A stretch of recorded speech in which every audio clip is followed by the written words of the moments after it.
हुकूमत का सरकारी IPPs से बात करने का फैसला। सरकारी IPPs का टैरिफ कम किया जाएगा। जो IPPs हुकूमत के साथ बात नहीं करेंगे उनका फोरेंसिक ऑडिट किया जाएगा। मजीद तफसीलात जान लेते हैं ज़ीशान यूसुफ सईद से। देखिए, हुकूमत ने बड़ा फैसला किया है और हुकूमत अभी सरकारी IPPs है उन्हीं से बात करने जा रही है। हुकूमती टास्क फोर्स पहले से ही काम कर रही है। 5 IPPs के साथ उनके मुआहदे जो है वो ख़त्म हो चुके हैं। मज़ीद 5 के साथ भी उन्होंने टैरिफ रिव्यू की मंजूरी दी है। मजमूई तौर पर 16-17 IPPs के साथ जो बातचीत है वो इसी माह के आखिर तक ही मुकम्मल हो जाएगी।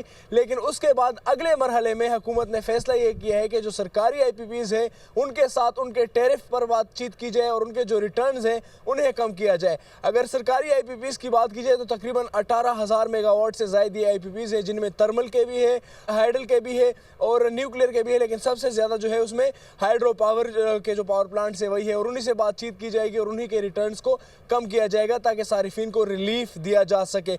जो सरकारी IPPs है उनसे भी बातचीत की जाएगी और जो IPPs बात नहीं करना चाहते उनका फोरेंसिक ऑडिट किया जाएगा। जी।